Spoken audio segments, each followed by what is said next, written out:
আমরা নারীদের মর্যাদা উল্লেখ করতে প্রথমে ফেরাউনের স্ত্রীর কথা বলি, যা আল্লাহ তাআলা বলেন। আল্লাহ তাআলা বলেন, অযারাবাল্লাহু মাসালান লিল্লাযীনা আমানু ইমরাতা ফিরআউন। আল্লাহ তাআলা ঈমানদারদের জন্য ফেরাউনের স্ত্রীর দৃষ্টান্ত পেশ করেছেন। আল্লাহ তাআলা মুমিন পুরুষ নারীর জন্য ফেরাউনের স্ত্রীকে উদাহরণ হিসাবে পেশ করেছেন কোরআন মাজিদে। তাতে তিনি বলছেন, আল্লাহ তাআলা বলেন, ইয কালাত, যখন ফেরাউনের স্ত্রী আসিয়া বলল, রব্বি ইবনিলি ইনদাকা বাইতান ফিল জান্নাহ ওয়া নাজ্জিনি মিন ফিরআউন ওয়া আমালিহি ওয়া নাজ্জিনি মিনাল কওমিজ যালিমিন। হে আমার প্রতিপালক, তুমি তোমার নিকটে জান্নাতে আমার জন্য একটি ঘর তৈরি করো, জান্নাত আমাকে দাও, এই কথা আসিয়ার নয়। উনি জান্নাত চাইবেন আল্লাহর কাছে, এই কথা বলছেন না। উনি বলছেন যে তুমি আমার জন্য জান্নাতে একটা ঘর তৈরি করো। তারপরে বললেন যে অনাজ্জিনি মিন ফিরআউন ওয়া আমালিহি, আর ফেরাউন এবং তার কর্ম থেকে আমাকে রক্ষা করো। তারপরে বললেন অনাজ্জিনি মিনাল কওমিজ যালিমিন, অপরাধী সম্প্রদায় থেকে আমাকে রক্ষা করো। অত্র আয়াতে ফেরাউনের স্ত্রী আসিয়া তিনটা কথা বললেন। তাতে তিনি প্রথমে দাবি জানিয়েছেন, আমার জন্য জান্নাতে ঘর তৈরি করে দাও। এটা তার আল্লাহর কাছে আদেশ, জোরালো দাবি। আর দ্বিতীয় হলো এই যে ফেরাউন এবং তার অত্যাচার থেকে আমাকে রক্ষা করো। তার অত্যাচার অনেক, যা আপনারা সত্য মিথ্যা বিভিন্ন কাহিনীতে অবগত আছেন। সাথে সাথে তিনি বললেন তার অত্যাচারী সম্প্রদায়, তার মানে নিজে তো অত্যাচারী স্বৈরাচার ছিল, সে তার দলবল জনগণকে নিয়েও জনগণের প্রতি অত্যাচার করত। এই কথা মুসা আলাইহিস সালাম সামনাসামনি বলেছেন। যখন মুসা আলাইহিস সালাম অনেকদিন পরে ফেরাউনের কাছে এসে বললেন যে বনী ইসরাইলকে ছেড়ে দেন, এটা তার প্রথম দাবি। স্বাধীনতা লাগবে, কিছু করতে হলে স্বাধীনতা লাগে। তা আমি যে দাওয়াতি কাজ করব, তা আমার স্বাধীনতা লাগবে। স্বাধীনতা হচ্ছে আমি বনী ইসরাইলের মানুষ, বনী ইসরাইল ছেড়ে দিতে হবে, এদেরকে ছেড়ে দিতে হবে। তো ফেরাউন বলল, তুমি কি সে নও? তুমি কি শিশুকালে আমার কাছে লালন পালন হওনি? তোমাকে কি আমি শিশুকালে লালন পালন করিনি? তুমি কি বহু বছর আমার মাঝে থাকোনি? তুমি যা করেছো তা করেছো, তুমি তোমার কর্ম করেছো। এক থাপ্পড়ে তুমি মানুষ মেরেছো, তুমি বড় অকৃতজ্ঞ। এই পর্যন্ত ফেরাউন বলল। তখন মুসা আলাইহিস সালাম বলছেন, আমি যা করেছি তা করেছি, তখন আমি ভুল পথে ছিলাম। আমি তোমার হত্যার ভয়ে দেশ ছেড়েছি।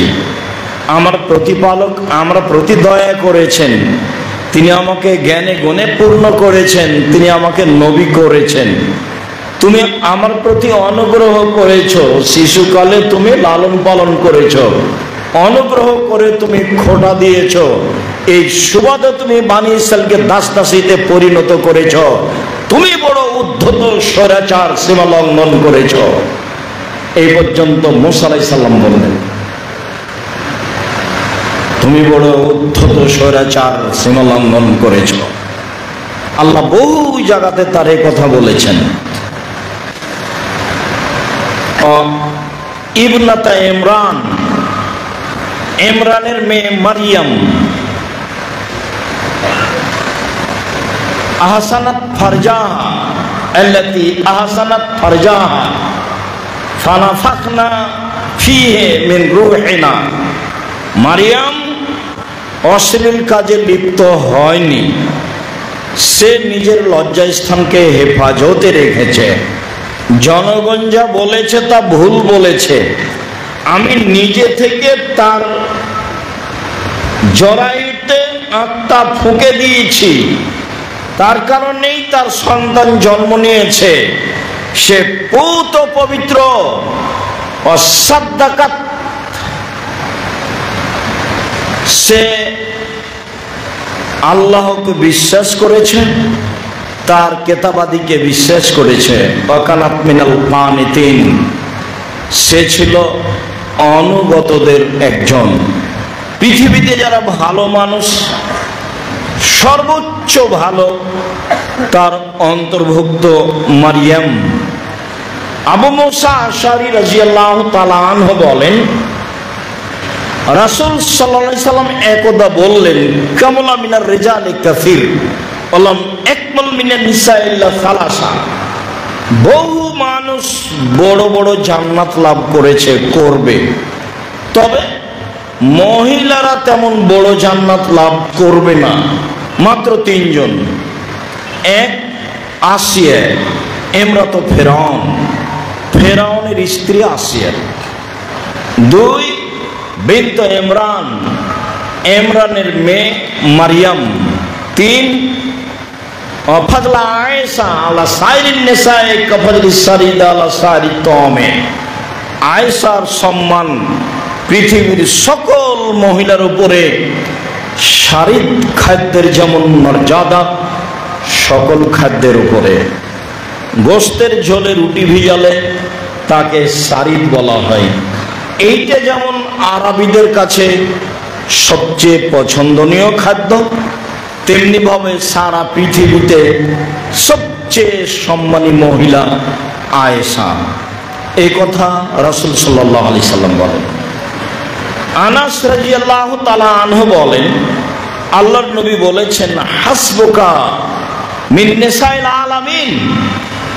আনাস, মনে রেখো, তোমাদের জন্য সারা পৃথিবীর মহিলাদের মাঝে সবচেয়ে দামি সম্মানী চারজন মহিলাই যথেষ্ট। সবচেয়ে সম্মানী দামি চারজন মহিলা, তারাই যথেষ্ট। এক,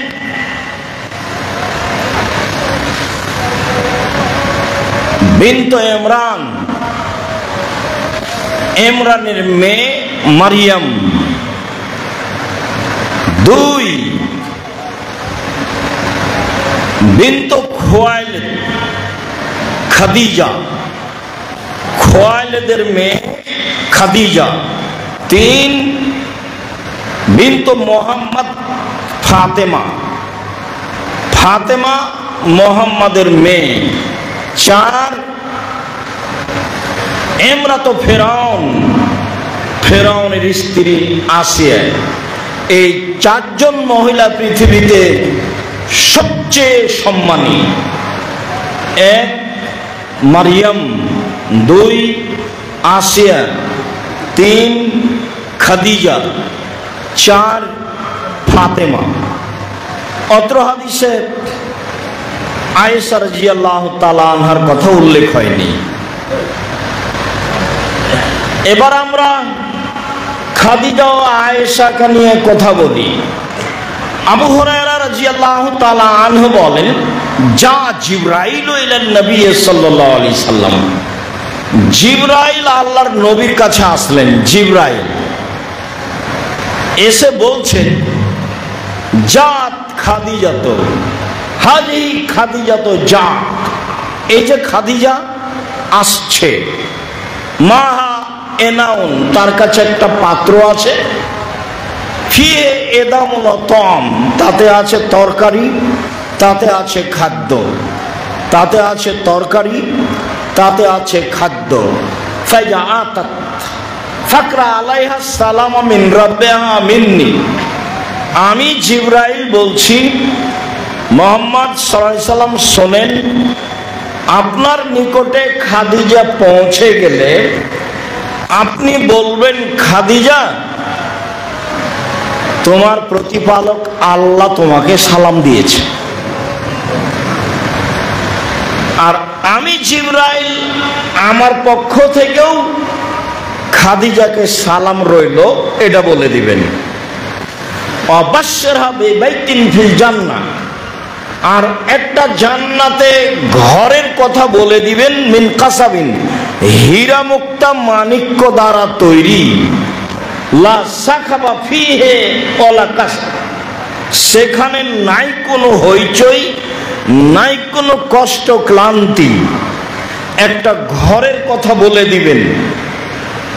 কোরআন মাজিদের আয়াতে বোঝা গেল যে আসিয়া আল্লাহকে বলছেন যে আমার জন্য ঘর তৈরি করেন, আর এখানে জিবরাইল আমাদের নবীকে বলছেন যে ওই যে খাদিজা আসছে, আসলে বলবেন আল্লাহ তোমাকে সালাম দিয়েছে, আসলে বলবেন জিবরাইল তোমাকে সালাম দিয়েছেন, আসলে বলবেন খাদিজা, জিবরাইল বলল আল্লাহ তোমার জন্য একটা ঘর নির্মাণ করেছেন হীরা মুক্তা মাণিক্য দিয়ে, তাতে কোনো হইচই হই হুল্লোড় নেই, তাতে কোনো কষ্ট ক্লান্তি নেই, এই কথা বলে দিবেন। হাদিস বুখারী মুসলিম। তাহলে তো মান সম্মানে খাদিজাই সবচেয়ে আগে চলে গেলেন। হাদিসের গতিতে বিভিন্ন সময়ে বিভিন্নভাবে বলা হয়েছে, তবে সব মিলে যা বোঝা যায় তাতে খাদিজা রাদিয়াল্লাহু তাআলা আনহার মান সম্মান অনেক বেশি, এটাই বোঝা যায়। এক সময় স্মরণ থাকলে কথা প্রসঙ্গে আবারও খাদিজার কথা বলবো ইনশাআল্লাহ। আয়েশা রাদিয়াল্লাহু তাআলা আনহা বলেন, আল্লাহর নবী বললেন, আয়েশা, হাজা জিবরাইল ইকরাকা সালামা, এই যে জিবরাইল, জিবরাইল তোমাকে সালাম দিল। আমরা এক বিছানায় তিনজন রয়েছি, আমি আছি, জিবরাইল আছেন, মুহাম্মদ সাল্লাল্লাহু আলাইহি সাল্লাম আছেন, আমরা এক বিছানায় তিনজন রয়েছি। তো আমাকে আল্লাহর নবী বলছেন, হাজা জিবরাইল, এই যে জিবরাইল, ইকরাকা সালামা, ইকরাকা সালামা, তোমাকে সালাম দিল। তো আয়েশা বলছেন, ওয়া আলাইহিস সালাম ওয়া রাহমাতুল্লাহ, জিবরাইলকে সালাম, তার উপরে আল্লাহর রহমত দয়া হোক। হুয়া ইয়ারা মালা নারা, মুহাম্মদ সাল্লাল্লাহু আলাইহি সাল্লাম দেখেন কিছু যা আমরা দেখতে পাই না। মুহাম্মদ সাল্লাল্লাহু আলাইহি সাল্লাম নবী হওয়ার ভিত্তিতে এমন কিছু দেখতে পান যেটা আমরা দেখতে পাই না। একই বিছানে একই জায়গায় তিনজন আছি, আমি আছি, জিবরাইল আছেন, মুহাম্মদ সাল্লাল্লাহু আলাইহি সাল্লামও আছেন, কিন্তু আমি তো জিবরাইলকে দেখতে পাই না। অথচ আল্লাহর নবী বলছেন যে আয়েশা, এই যে জিবরাইল তোমাকে সালাম দিল, মানে এখানেই আছেন। তো আমি তো আর দেখতে পাই না, তখন আমি বলছি, আমি আর বলতে পারছি না ওয়ালাইকুম সালাম, আপনাকেও সালাম, এটা আর আমি বলতে পারছি না, কারণ আমি তো দেখতে পাই না। তখন আমি বলছি ওয়ালাইহিস সালাম ওয়া রাহমাতুল্লাহি ওয়া বারাকাতুহু, তার উপরেও সালাম। আমি দেখতে পেলে বলতাম আপনাকেও সালাম, আপনার প্রতি আল্লাহর দয়া হোক। মুহাম্মদ সাল্লাল্লাহু আলাইহি সাল্লাম অনেক কিছু দেখতে পান যা আমরা দেখতে পাই না। স্বামী স্ত্রী, তবে স্বামী হচ্ছেন নবী আর স্ত্রী হচ্ছেন মানুষ সাধারণ। যত বড়ই সম্মানী হোক না কেন, আল্লাহ কোনো মানুষের সাথে কথা বলেন না, নবীর সাথে কথা বলেন সরাসরি নয়, জিবরাইল ব্যতীত। তবে মুসাকে কালিমুল্লাহ বলা হয়, মুসা আল্লাহর সাথে কথা বলেছেন, তবু একেবারে সামনাসামনি দেখে এটা নয়। তার মানে এই চক্ষু আল্লাহকে দেখতে পারবে না, এটা অসম্ভব। আল্লাহ বলছেন মা বিয়ামিনিকা ইয়া মুসা, মুসা তোমার হাতে হাতে কি? আল্লাহ বলছেন ওই হে আসা, এটা আমার লাঠি, এটাতে কি করো? এটা দিয়ে আমি যখন সামনে কোনো ড্রেন নালা পড়ে তখন হেলান দিয়ে লাফ দিয়ে পার হয়ে যায়। রাখাল মানুষ তো যা হয় তাই। এখন আপনারা কোনোদিন মাঠে গরু ছাগল চড়াচ্ছেন কি না তাহলে ভালো মনে পড়বে, যেহেতু ছাগলের রাখাল তাই তিনি বলছেন এই লাঠিতে হেলান দিয়ে ড্রেন নালা লাফ দিয়ে পার হয়ে যায়। আর মাঝে মধ্যে লাঠি দিয়ে গাছে মেরে পাতা ঝরিয়ে আমার ছাগলকে খাওয়াই। ওলিয়া ফিহা মারে বখরা, এ দিয়ে আমার আরো প্রয়োজন মিটে। তার মানে উনি যে নবী এইটা উনি বুঝতে পারতেন পরিস্থিতি। এই লাঠিকে তিনি যা প্রয়োজন মনে করতেন তাতে ব্যবহার করতে পারতেন। যদি মনে করেন যে এখন পানির প্রয়োজন তাহলে একটু পুঁতে দিলেই নলকূপের মতো পানি আসবে। ওলিয়া ফিহা মারে বখরা।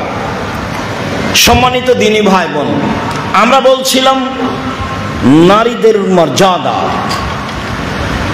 আবু হুরায়রা রাদিয়াল্লাহু তাআলা আনহু বলেন রাসূল সাল্লাল্লাহু আলাইহি ওয়াসাল্লাম বলেছেন,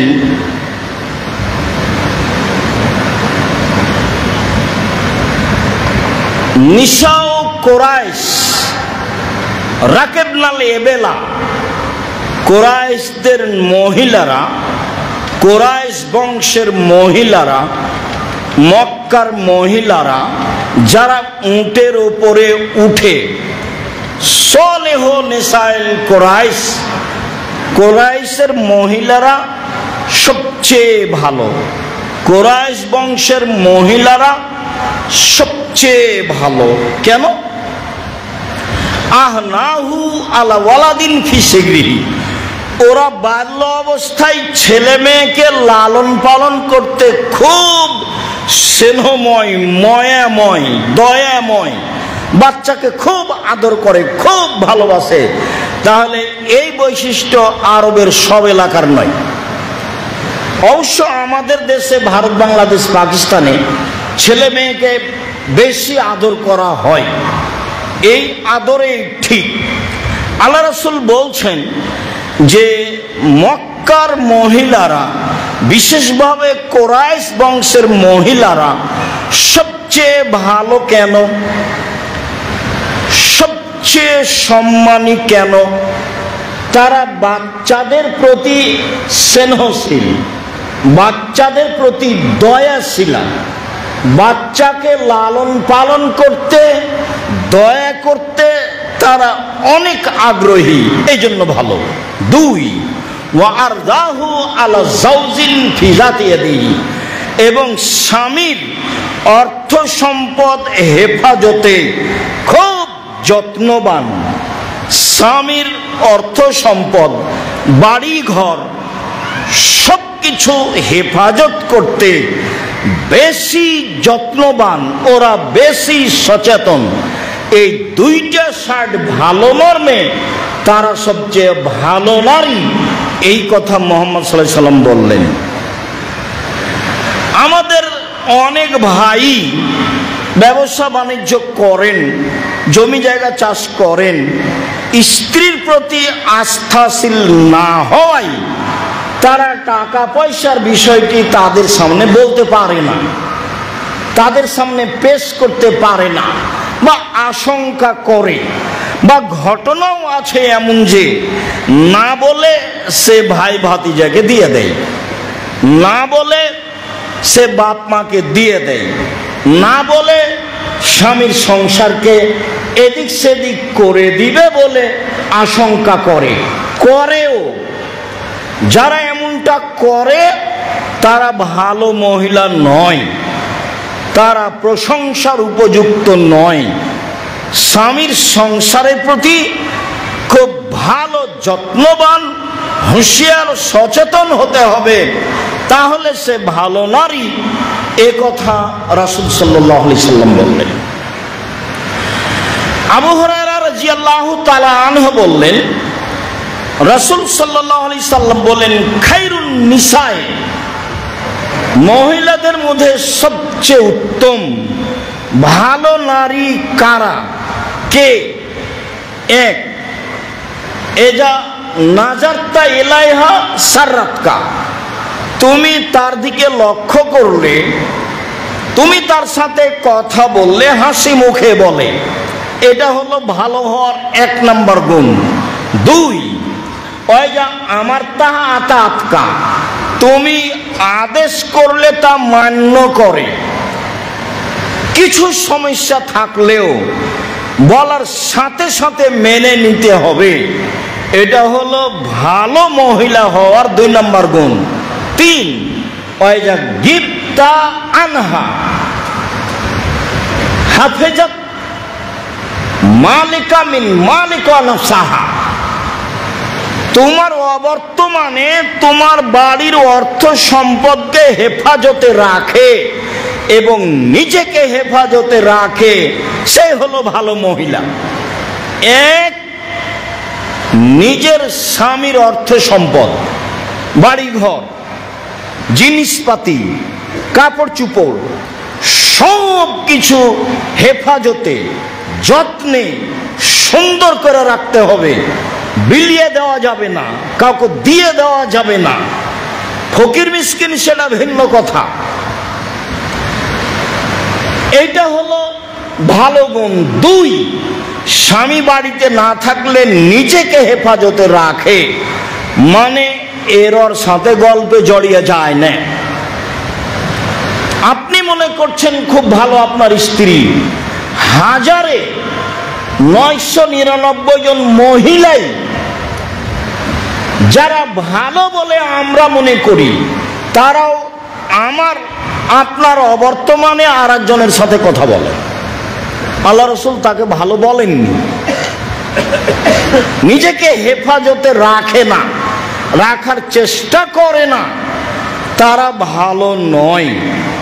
ভালো 1, স্বামীর সাথে কথা বললে হাসি মুখে বলে।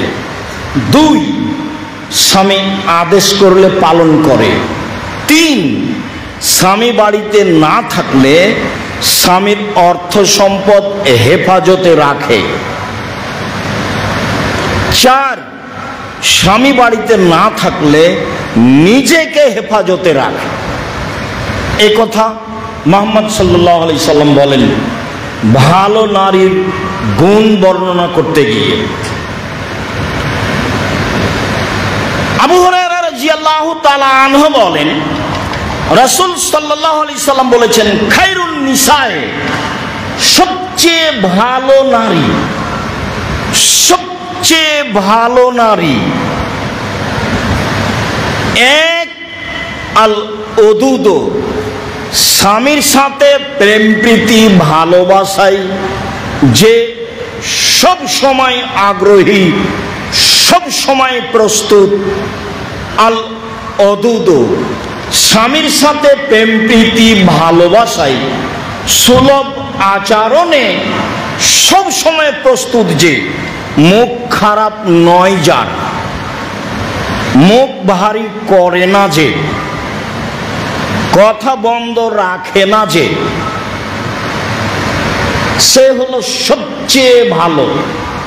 1, 2, আল ওলুদ, বেশি সন্তান দিতে পারে, যে এতে আমি আর আপনি পিছে পড়ে গেছি, ওর দোষ দিয়ে লাভ নেই।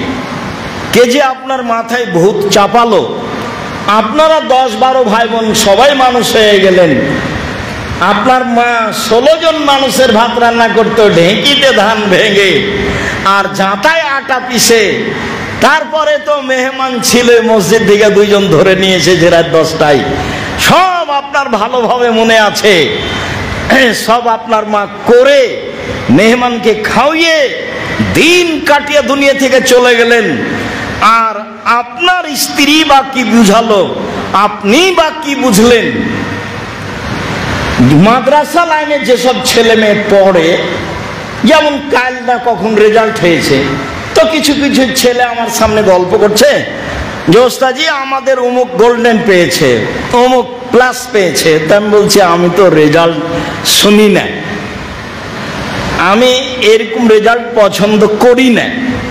কেন? রেজাল্ট যখন ভালো হয়েছে বলে বাপ মা মনে করেছে, বলে খালা খালু মনে করেছে, বলে নানা নানি মনে করেছে, বলে চাচা চাচি মনে করেছে, তখন তারা সিদ্ধান্ত পরিবর্তন করেছে। তারা ছেলের মাকে বলেছে যে তাহলে টেঘরা মাদ্রাসায় পড়িয়ে কি হবে, অত ভালো রেজাল্ট, ছেলেটাকে ওখানে রাখলো, কি যে বুঝলো, ছেলেটাকে একটু দিনাজপুর সরকারি কলেজে ভর্তি করলো না, ছেলেটা মানুষ হতো, কত কি হতো।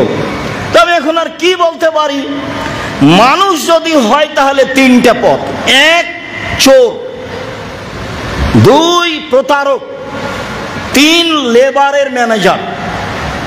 যদি খুব মেধাবী হয় তাহলে কিভাবে? যদি ইঞ্জিনিয়ার হয় তাহলে চুরি করবে জাতির টাকা, ব্যতিক্রম দু একটা তুলে রাখেন। আর যদি ডাক্তার হয় তাহলে প্রতারক হবে, যে কোম্পানি তাকে টাকা দিয়েছে তারই নামে তারই প্রেসক্রিপশন লিখবে, এটা তো আপনার চোখের সামনে। তিন, যদি খুব মেধাবী হয়ে বিদেশে থেকে যায় তাহলে ওকে বিদেশিরা বড় পদ দিবে না, দিবে যারা পায়খানা করে তাদের ম্যানেজারি। 3 লাখ টাকা বেতন, তখন দেখবে সুবহানাল্লাহ, তো বাংলাদেশের কোন চাকরিতে 3 লাখ বেতন নাই, তো আমি যারা পায়খানা পরিষ্কার করে তাদের ম্যানেজার হলে কি হবে, টাকার তো সমস্যা নেই। এটাই হিসাব। ব্যতিক্রম নিয়ে কথা ভেঙে দেওয়ার চেষ্টা করবেন না। ব্যতিক্রমী। আপনার বয়স এখন 80 বছর, আপনি তেঘরার মানুষ, দিনাজপুরের মানুষ, বিগত 80 বছরকে চ্যালেঞ্জ করলাম আমি। আপনার চোখে দিনাজপুরের খুব মেধাবী ছেলে, মেধাবী মেয়ে জাতির কি করেছে সেটা বলেন, সেটা আমার সামনে বলবেন। আমার খুব কষ্ট পাই। আব্দুল মুকাদ্দম নিয়ে গেল আমার কান দেখানোর জন্য এখানে এক ডাক্তারের কাছে। সে কান বিশেষজ্ঞ, বড় ডাক্তার। বললো খুব অসুবিধে, কি যে হয়, কিছু বললো, ঔষধ দিল। ঢাকার বড় ডাক্তার, কান বিশেষজ্ঞ, বললো যে কি যে হয়, অসুবিধা খুব বেশি। রাজশাহীর বড় ডাক্তার বললো মনে হচ্ছে পর্দা ফেটে গেছে, অনেক কিছু বললো। বিরক্ত হলাম। কলকাতা গেলাম প্রোগ্রামে, নেমে বলছে এই ছেলেরা শোনো, মেডিকেলে যাব। তো গেলাম, ডাক্তারকে বললাম যে দেখেন, তো ডাক্তার একটু দেখেই মুখটা সরিয়ে নিল। তা আমি বললাম হাজরাত যারা মেহরবানি করকে দোবারা দেখতে, যদি আপনি আর একটু ভালো করে কানটা দেখতেন, মানে ওর দেখা আমাকে ভালো লাগেনি। তখন হেসে উঠেছে, হেসে উঠে বলছে দো দাওয়া লিখ দিয়া, 2টা ওষুধ লিখে দিয়েছি, জিন্দেগি মে কভি नहीं होगा, এটা ভালো হয়ে যাবে, কিয়ামত পর্যন্ত কোনোদিন হবে না। अगर हो भी जाए तो दूसरे के इस्तेमाल करना पहले को नहीं, তাহলে দ্বিতীয়টা ব্যবহার করিও, প্রথমটা নয়। 3 দিন পরে ভালো হয়ে গেছে। এখানে 1.5-2 বছরের কথা। আমি প্রশংসা করিনি কারো, বদনামও করিনি কারো, আমার নিজস্ব বাস্তব কথা বলছি। সম্মানিত দিনী ভাই, কোথা থেকে কথা বলছিলাম? ছেলে মানুষ করতে হবে জাতির জন্য, ছেলে মানুষ করতে হবে পরকালের জন্য, ছেলে মানুষ করতে হবে নিজের জন্য। যেটা আপনাকে আমি দিন রাত বলছি, আমার মনে বড় সাধ, এই দেশের মাটিতে আমি উন্নত মানের প্রতিষ্ঠান গড়বো ইনশাআল্লাহ, যেখানে ছেলে মেয়ে বাংলা, ইংরেজি, আরবি উন্নত মানের শিক্ষা অর্জন করে জাতির অন্যায়ের বিরুদ্ধে লড়বে, মুখে কলমে মিডিয়ায় লড়বে ইনশাআল্লাহ।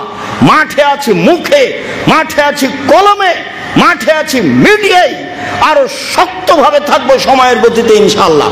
আপনাকে বলে রাখলাম, বাস্তব তেঘরা বিরল দিনাজপুর, তার মধ্যখানে আবারও বলছি, সম্মানিত দিনী ভাই বোন, যারা এলাকায় বসবাস করেন, দিনাজপুরে বসবাস করেন, আমার কোনো ভুল দেখে, আপনার জামিয়া সালাফের কোন লোকের ভুল দেখে মনে সংকীর্ণতা নিয়ে এসে ক্ষতিগ্রস্ত হওয়ার চেষ্টা করবেন না। আমি জাতির ক্ষতি করি না, 10 পয়সার ক্ষতি করি না, আমি কাজে সফল হবই ইনশাআল্লাহ। আপনার সংকীর্ণতা আসলে এই সংকীর্ণতার বোঝা বহন করতে করতে আপনার মরণ হয়ে যাবে, আপনি কিছুই করতে পারবেন না। আমার চোখে দেখা বাস্তব।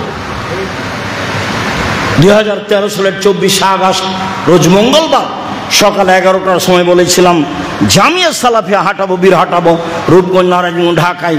আমার হাতে টাকা নেই, এই কথা সত্য। এখানে প্রতিষ্ঠান গড়বে, এই কথা সত্য। ইনশাল্লাহ গড়বে। এখন প্রতিষ্ঠানটি প্রায় 100 বিঘা জমির উপর অবস্থান করে, প্রায় 100 বিঘা পূর্বাচলে। তার মানে আপনার ভিতরে যদি প্রতারণা না থাকে, আপনি কাজে সফল হবেন ইনশাল্লাহ, দেরিতে হোক। আপনার কথা বললেই হবে তা তো নাও হতে পারে। ইয়াকুব আলাইহিস সালামের ছেলে ইউসুফ আলাইহিস সালাম হারিয়ে গেলেন, দুইজনের নবী, বাপও নবী বেটাও নবী। 25 বছর লেগেছে ছেলেকে ফেরত পেতে। 25 বছর দিন রাত কান্নাকাটি করছেন বাপ, বেটাও কান্নাকাটি করছে, দুইজনই নবী, 25 বছর সময় লাগে। তা আমি আপনি এত ব্যস্ত হয়ে গেলাম কেন? ছেলেকে জাতির উদ্দেশ্যেই মানুষ করতে হবে এই কথাই ঠিক, পরকালের লক্ষ্যেই ছেলেকে মানুষ করতে হবে এই কথাই ঠিক। নইলে ফলাফলে আসবে চাঁপাই নবাবগঞ্জের ভাষায় আমও যাবে ছালাও যাবে, কাঁদতে কাঁদতে দুই চোখও যাবে, বস্তা গেছে আমও গেছে, সবই হারাচ্ছে, যা আপনি দেখতে পাচ্ছেন। বেশি বলে কোনো লাভ নেই এবং ব্যতিক্রম বলে কোনো লাভ নেই।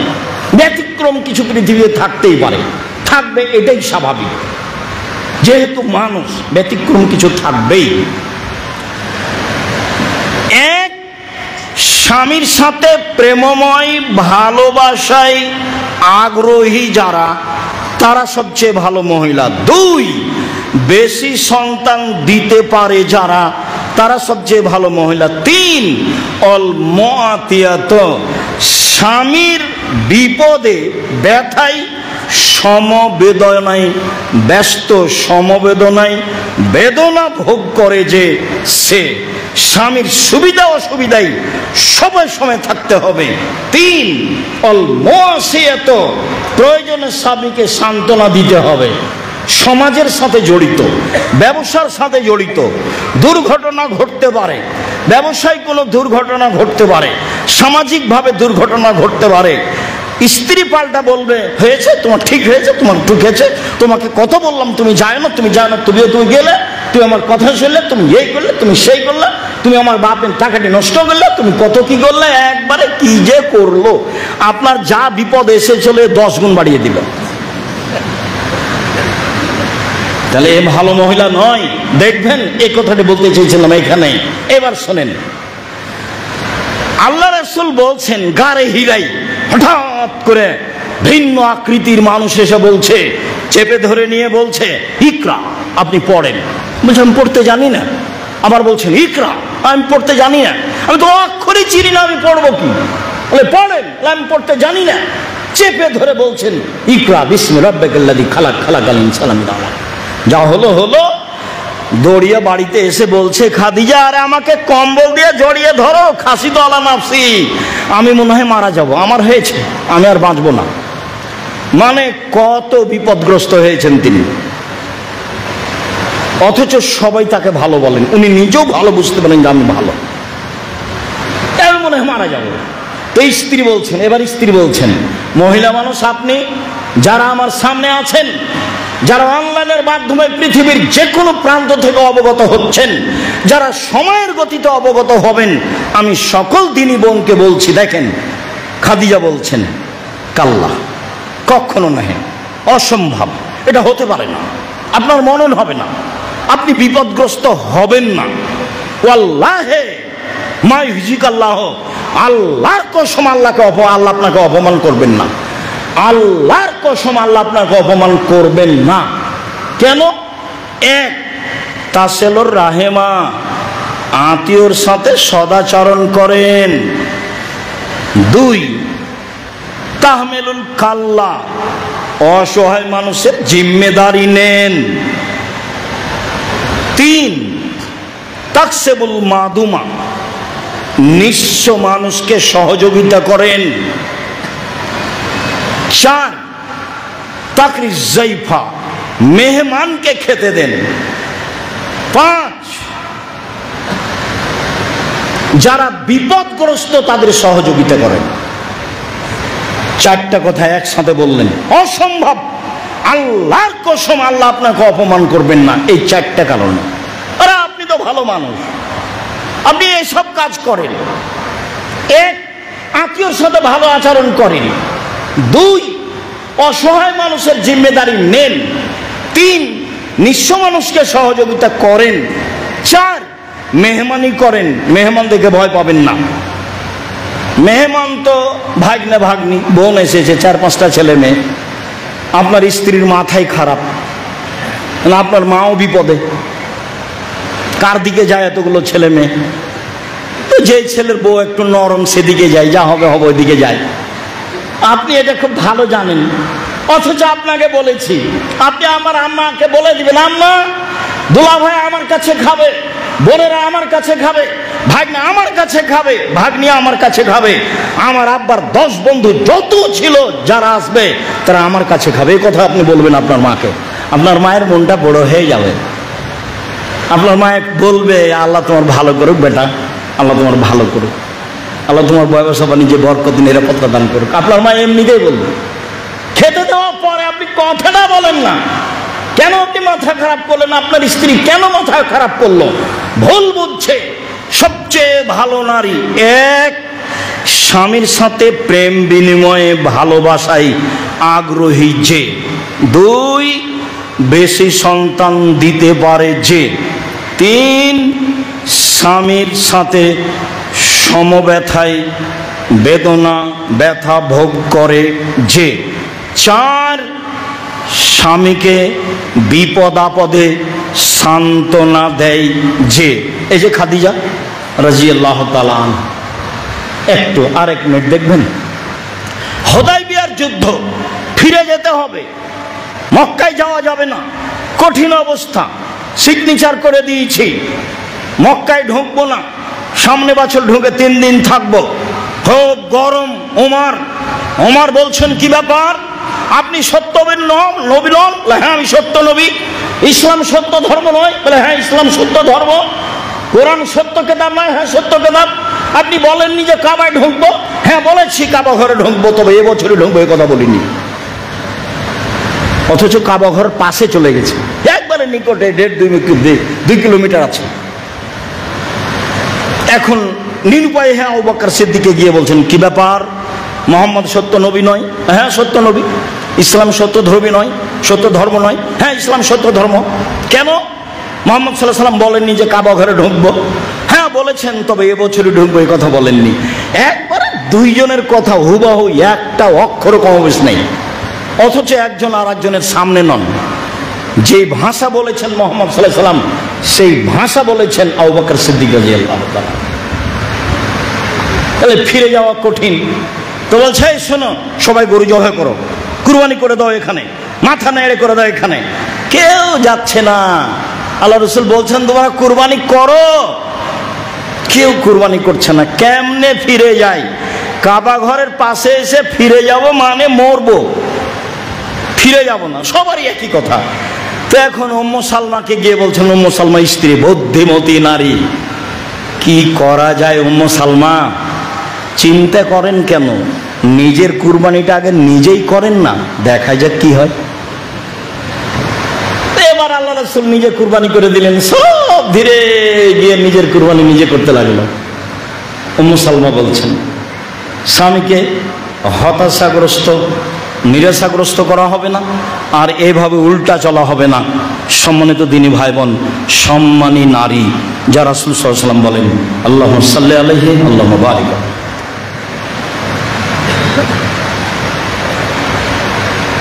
আলহামদুলিল্লাহ ওয়াহদা ওয়াসসালাতু ওয়াসসালামু আলা মান লা নাবিয়্যা বা'দা। নারীদের মর্যাদা। আনাস রাদিয়াল্লাহু তাআলা আনহু বলেন, রাসূল সাল্লাল্লাহু আলাইহি ওয়াসাল্লাম বলেছেন, মানা আলা জারিয়াতাইন হাত্তা তাবলুগা, কে যদি 2 মেয়ের লালন পালন করে মেয়েটা বড় হওয়া পর্যন্ত, ফাহুয়া আনা ফিল জান্নাতে হাকায়া, তাহলে সে ব্যক্তি আর আমি মুহাম্মদ সাল্লাল্লাহু আলাইহি ওয়াসাল্লাম জান্নাতে একসাথে থাকবো। সুম্মা দাম্মা আসাবেহ, তখন তার 2টা আঙ্গুল জমা করে নিলেন, এইভাবে তর্জনী আর মধ্যমা আঙ্গুল 2টা জমা করলেন, দিয়ে বলছেন যে 2টা মেয়ের যে লালন পালন করবে সেই পিতার আমি মুহাম্মদ সাল্লাল্লাহু আলাইহি ওয়াসাল্লাম জান্নাতে এইভাবে থাকবো। ছেলের ব্যাপারে এই কথা আল্লাহ রাসূল বলেননি।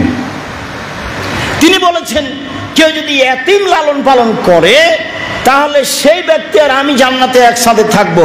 তখন এই 2টা আঙ্গুল দেখেছেন একটু ফাঁকা রেখেছে, ও আমার সাথে জান্নাতে থাকবে, তবে একটু দূরে থাকবে। আর মেয়ে যদি লালন পালন করে তাহলে আমি আরো একসাথে। এবার আল্লাহ রাসূল বলছেন, মান আলা সালাসা বানাতিন, কেউ যদি 3টা মেয়ের লালন পালন করে, তখন বলছেন, 1 আদাবাহুন্না, তাকে শিষ্টাচার শিখিয়ে দিল। বহুদিন আপনাকে বলেছি শিষ্টাচারের কথা। নখ বড় আছে, এটা শিষ্টাচার নয়। চুল সামনে ছোট আছে, এটা শিষ্টাচার নয়। নগ্ন গায়ে পোশাক আছে, এটা শিষ্টাচার নয়। ঘুম থেকে উঠে না, এটা শিষ্টাচার নয়। বড় মোবাইল হাতে রাখে, দিনরাত নগ্ন ছবি নিয়ে ব্যস্ত থাকে, এইটা শিষ্টাচার নয়। এক, মেয়েকে শিষ্টাচার শিখিয়ে দিল। দুই, বিবাহ শাদী দিয়ে দিল। তিন, আহসানা ইলাইহিন্না, তার সাথে ভালো আচরণ করলো। কুল্লাল্লাহু সিতরান মিনান নার ইয়াউমাল কিয়ামা, বিচারের মাঠে মেয়েরা পিতাকে জাহান্নাম থেকে বাঁচানোর জন্য জাহান্নামের অন্তরাল হবে।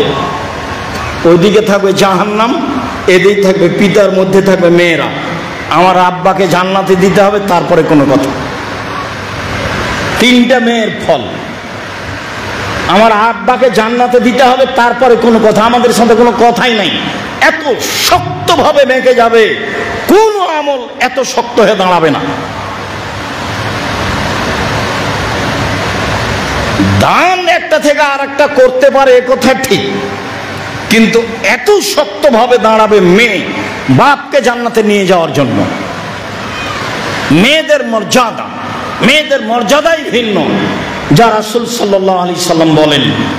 সম্মানিত দিনী ভাই বোন, মেয়েদেরকে লালন পালন করতে সতর্ক থাকুন, হুঁশিয়ার থাকুন, সাবধান থাকুন। একটা মেয়ের জায়গায় দুটা যদি মেয়ে হয়, তাহলে তো দাদি নানি বলছে কি করবি, ডিপিএস খুল না একটা গাভী কিন। তিনটে যখন মেয়ে হয়েছে তখন বলছে ভাই এ বউ চলবে না, ভাই বউ তালাক দিয়ে দে। তাহলে সামাজিক অবস্থা এখন কেমন, আরো খারাপ হবে। সামাজিক অবস্থা আরো খারাপ হবে, নারীদের অবস্থা যেটা দেখছেন আরো খারাপ হবে। এ কথা আল্লাহ বলেছেন, এ কথা নবী বলেছেন। সম্মানিত দিনী ভাই বোন, নারীদের মর্যাদা, রাসূল সাল্লাল্লাহু আলাইহি সাল্লাম বলছেন আল্লাহ বেরকম বেহালি জান্নাত, আমি কি তোমাদের বলে দিব না জান্নাতি যারা কারা? বলে দিই আমি তোমাদেরকে, জান্নাতি কে কে কে জান্নাতে যাবে বলেন। এক, আর নবীও ফিল জান্নাত, নবীগণ জান্নাতে যাবে। দুই, অসিদ্দিক ফিল জান্নাত, সত্যবাদীরা জান্নাতে যাবে। তিন, অশুহাদা, শহীদেরা জান্নাতে যাবে। চার, অনিসাও মিন আহলিকুম, তোমাদের পরিবার হতে মেয়েরা জান্নাতে যাবে। তবে এক, আল অদুদ, স্বামীর সাথে ভালোবাসায় প্রেম বিনিময়ে আগ্রহী যে। দুই, আল অদুদ, বেশি সন্তান দেয় যে। তিন, আল আউদেলা জওজে, স্বামীর সাথে কোনো সময় মন কষাকষি হলে স্বামীর হাত ধরে বলে যতক্ষণ পর্যন্ত তুমি খুশি না হবা ততক্ষণ পর্যন্ত আমি কোনো কিছু খাবো না। এরা হলো জান্নাতি নারী। সরাসরি নারীদের ব্যাপারে বলেননি, তবে বলেছেন আমি কি যারা জান্নাতে যাবে তাদের কথা বলে দিব না? বলেন। এক, নবী। দুই, সিদ্দিক। তিন, শুহাদা। চার, নারী। কে স্বামীর সাথে সদাচরণ করে যে। দুই, সন্তান বেশি দেয় যে। তিন, কোনো কারণে স্বামী অসন্তুষ্ট হলে স্বামীকে সন্তুষ্ট করার পূর্ব পর্যন্ত খায় না যে, সে হলো সম্মানী নারী, জান্নাতি নারী। আনাস রাদিয়াল্লাহু তাআলা আনহু বলেন রাসূল সাল্লাল্লাহু আলাইহি সাল্লাম বলেছেন মহিলারা জান্নাতে যাবে চারটা কাজ করলে। আল মারাত এজা সাল্লাত খামসাহা, যখন 5 ওয়াক্ত সালাত আদায় করবে। এক। দুই, সামাত শাহরাহা, রমজান মাসে সিয়াম পালন করবে। তিন, আতাত বালাহা, স্বামীকে মেনে চলবে। 4 ওয়াহসানাত ফারজাহা, জেনায় লিপ্ত হবে না। আমি বলেছি অনেক দিনই বোন আমাকে বলেছেন যে তিতা লাগলেও মিঠা লাগলেও, মানে স্বামী গালি দিলেও স্বামীকে মেনে চলতে হবে। আপনি আমার দিনী বোন, এটাই কথা।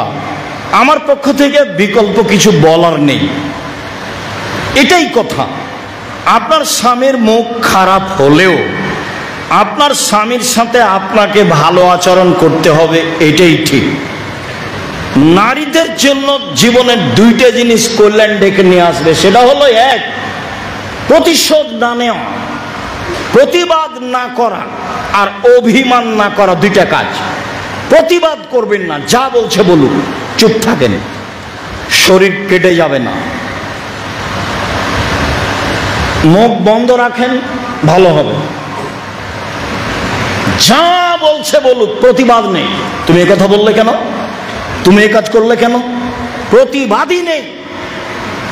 আমার জীবনে 2টা ত্যাগ, চেষ্টা চালিয়ে যাচ্ছি জাতির সামনে অনেক দিন থেকে। 1 মানুষের প্রতিশোধ নিব না, যে যা পারবে সেটা করে নেক, এটা আমার জীবনের ত্যাগ। 2 মানুষের বদনাম করব না, মানুষের পিছে পড়তে রাজি নয়। এই 2টা আমার জীবনে খুব ত্যাগ। যে কোনো মূল্যে এই 2টাকে ধরে রাখার আমি প্রাণপণে চেষ্টা করছি। প্রতিশোধ নিব না। 2 মানুষের পিছনে পড়ব না, বদনাম করব না, যা বলবে বলুক। আপনি মহিলা মানুষ, প্রতিবাদ করিয়েন না। 1 2 অভিমান করিয়েন না। অভিমান করলেই, পূর্ণ না হলে শয়তান আপনাকে একবার পাগলি বানিয়ে ছাড়বে। অভিমান কি? কাছেই ছিল স্বপ্নপুরী, সবাই যায়, সারা দেশ থেকে দেখতে আসে, তুমি আমাকে একদিন নিয়ে গেলে না, এর নামে অভিমান। এ রমজানে তুমি এই দিলে না, সেই দিলে না, তারই নামে অভিমান। পূরণ না হলে সারা রাত শয়তান আপনার পিছনে লেগে থাকবে। দেখলে তোমার স্বামী তো তোমার অভিমান পূর্ণ করলো না, গত রমজানে তো করনি, তুমি এটা বলেছিলে, সেটা তো করেনি, আপনার মনে নেই। শয়তান সব স্মরণ করাবে। 20 বছর আগে যেটা স্বামী করেনি সেটাও শয়তান স্মরণ করাবে, পারেও দিয়ে ভোর হতে দেখবেন, হতে হতে আপনি একবার পাগলি হয়ে গেছেন। তারপরে আপনি সকালে উঠে বলছেন, যাও তোমার সাথে সংসারই করবো না, আমাকে ছেড়ে দে, তুই আমাকে ছেড়ে দে, আমাকে তুই ছেড়ে দে। 1 দিনও থাকবো না, 1 ঘন্টা থাকবো না, একবারই এইভাবেই বলছে। তো বেগুতি দেখে যখন বলেছে, যা তোকে ছেড়ে দিলাম, তালাক তালাক তালাক, যেমন 3 তালাক হয়েছে তেমন বলছে যে ইন্না লিল্লাহ, ও শয়তান চলে গেছে। যখন তালাক বলা হয়ে গেছে তো শয়তান চলে গেছে, এখন 2 জনই ফ্রি। এবার 3টে ছেলে মেয়ে, যে কি করা যায়? তো হুজুর তো আল্লাহর হস্তে শহরের মানুষ, বলেছে যে হিল্লা বিবাহ দিতে হবে, এর নাম সংসার। সাবধান, প্রতিশোধ নিতে হবে না, প্রতিবাদ করতে হবে না, অভিমান করতে হবে না, জান্নাত হবে ইনশাআল্লাহ। 1 5 ওয়াক্ত সালাত, 2 রমজান মাসের সিয়াম রোজা, 3 স্বামীকে মেনে চলা, 4 জেনায় লিপ্ত না হওয়া। জেনা যদি হয়েই যায়, আজ থেকে তওবা, জিন্দেগি তার কোনোদিন এই অশ্লীল কাজে লিপ্ত হব না। অশ্লীল কাজ এটা সবচেয়ে খারাপ। 1 মিনিট ভালো করে বুঝতে পারবেন কিনা, আবু সাইদ খুদরি বলছেন, আল্লাহ নবী শোনেন, আমি যদি আমার স্ত্রীর সাথে কাউকে জেনা করতে দেখি, ওকে আগে জবাই করব, তারপরে কোনো কথা। আপনি বলছেন এই জেনা করতে দেখলে আগে সাক্ষী পেশ করতে হয় 4 জন, হলে তোমাকেই মারব। যদি কেউ তোমার স্ত্রীর সাথে জেনা করছে এটা দেখো, তাহলে মুখ খুলতে পাবা না, 4 জন সাক্ষী পেশ না করলে, নইলে তোমাকে মারবো, 80 লাঠি পিটাবো। তখন সাহাবী বলছেন যে আমাকে মারবেন, আমি ওকে আগে কুরবানি করব, তারপরে কোনো কথা। তার মানে তার খুব মেজাজ। তখন আল্লাহ রাসূল বলছেন, দেখছো তোমরা আবু সাইদের আত্মমর্যাদা, স্ত্রীর জেনা আত্মমর্যাদায় আঘাত করেছে। আরে শোনো, জেনার কারণে স্বামীর আত্মমর্যাদায় যত জোরে আঘাত করেছে, আমার আত্মমর্যাদায় জেনার কারণে তার চেয়ে বেশি আঘাত করেছে। আমার আত্মমর্যাদায় যত আঘাত করেছে, আল্লাহর আত্মমর্যাদায় তার চেয়ে বেশি আঘাত করেছে। আমি তো তোমার জন্য স্ত্রী রেখেছি, 1টা করো, 2টা করো, 3টা করো, 4টা করো, তুমি জেনা করলে কেন? তুমি জেনা করলে কেন? আরে আবু সাঈদের আত্মমর্যাদায় যত আঘাত লেগেছে, জেনা এত খারাপ কাজ, আমার আত্মমর্যাদায় তার চেয়ে অনেক অনেক গুণ বেশি আঘাত লেগেছে। আমার আত্মমর্যাদায় যত আঘাত লেগেছে, আল্লাহর আত্মমর্যাদায় তার চেয়ে বেশি আঘাত লেগেছে, তার নাম জেনা। অন্য পাপ পাপ এরকম নয়, অন্য পাপ পাপ এরকম নয়। খুব সাবধান সম্মানিত দিনী ভাই বোন। রাসূল সাল্লাল্লাহু আলাইহি সাল্লামকে বলা হলো নারীরা আমাদের উপরে কি হক রাখে। তাআলা রাসূল বললেন, যে মানের কাপড় পরো সে মানের পরাবা। 2, যেভাবে খাও সেভাবে খাওয়াবা। 3, কটু কথা বলবা না, গালি দেওয়া হবে না, মারা হবে না, নিন্দা করা হবে না। 4, মুখের উপরে মারবা না। 5, নিজের বাড়ি ছাড়া কোথাও থাকতে দিবা না। আত্মীয় স্বজনের বাড়ি গেলে সাথে যাবেন, সাথে সাথে নিয়ে আসবেন। শ্বশুরের বাড়ি গেলেও সাথে যাবেন, নিয়ে আসবেন। যদি আপনি সময় না পান, তাহলে যাকে আপনি বলছেন, আপনার ভাইকে, আপনার ভাতিজাকে, আপনার বোনের ছেলেকে, ভাইয়ের ছেলেকে, যে তোমার মামিকে নিয়ে যাও, তোমার খালাকে নিয়ে যাও, বিকালে নিয়ে আসবা, ওখানে থাকা হবে না। এই 5টা জিম্মেদারি আপনাকে পালন করতে হবে। আল্লাহ রাসূল বলছেন, লা ইয়াফরাকু মুমিনুন মুমিনাতান, কোন পুরুষ যেন কোন স্ত্রীকে নিন্দা না করে, মন কষাকষি না করে, গালি না দেয়। কেন? ইন কারেহা লাহা খলকান, স্ত্রীর যদি একটা আচরণ খারাপ লাগে তো রাজামিনা আখার, আর একটা তার ভালো আছে। স্ত্রীর সবই আচরণই কি খারাপ? স্ত্রীর সব আচরণই কি খারাপ? তার কোনটা ভালো, কোনটা খারাপ, কোনটা ভালো, কোনটা খারাপ, বিবেচনা করে চলো। আল্লাহ রাসূল বলছেন, পৃথিবীর মানুষ এক, ফাত্তাকুল্লাহ ফিন নিসায়ে, মহিলাদের ব্যাপারে আল্লাহকে ভয় করো। ফাইন্নাকা আখাযতুমুহুন্না বিআমানিল্লাহি, আল্লাহর আমানতদারিতে তাকে নিয়ে এসেছো, ও এখন আল্লাহর আমানতে আছে। গালি দিলে, আল্লাহর আমানত নষ্ট করলে, নিন্দা করলে, আল্লাহর আমানতকে নষ্ট করলে, খাটো করলে, অপমান করলে, আল্লাহর আমানতকে নষ্ট করলে। ওয়াস্তাহলালতুম বিফুরুজিহিন্না বিকালিমাতিল্লাহি, আল্লাহর আদেশে স্ত্রীর সাথে মিলন বৈধ করেছো, আল্লাহর আদেশে স্ত্রীর সাথে মিলন বৈধ করেছো। আল্লাহর আদেশ কি? মেয়েকে বিবাহ করো তার বাপকে বলে টাকা দিয়ে, এটা আল্লাহর আদেশ। মেয়েকে বিবাহ করো তার বাপকে বলে টাকা দিয়ে, মোহর দিয়ে। মেয়েকে বিবাহ করো তার পিতাকে বলে টাকা দিয়ে, তার অভিভাবককে বলে টাকা দিয়ে, মোহর দিয়ে। এটা হলো আল্লাহর আদেশ। অতএব ওয়ালাহুন্না আলাইকা রিজকুহুন্না কিসাওতাহুন্না, তার খাওয়ার জিম্মেদারি তুমি, তার খাওয়ার জিম্মেদার তুমি, তার পোশাকের জিম্মেদার তুমি, তার খাওয়ার জিম্মেদার তুমি, তার পোশাকের জিম্মেদার তুমি। হাদিস বুখারী মুসলিম। বিদায় হজের সময় রাসূল সাল্লাল্লাহু আলাইহি ওয়াসাল্লাম এই কথা বললেন। সম্মানিত দিনী ভাই বোন, স্ত্রীকে মাঠে ঘাটে, স্কুল কলেজে, চাকরি বাকরিতে না দিয়ে বাড়িতে নিরাপদে রাখার চেষ্টা করবেন। ও নিজে কন্ট্রোলে থাকবে, হেফাজতে, নিরাপদে থাকবে। আহাল পরিবার হেফাজতে থাকবে, নিরাপদে থাকবে। বিস্তারিত দেখার জন্য উপদেশ বই, নারীদের মর্যাদা পড়ার জন্য অনুরোধ জানাচ্ছি। সাথে সাথে জামিয়া সালাফের যত বই পুস্তক আছে সবগুলি পড়ার জন্য, জানার জন্য অনুরোধ জানাচ্ছি।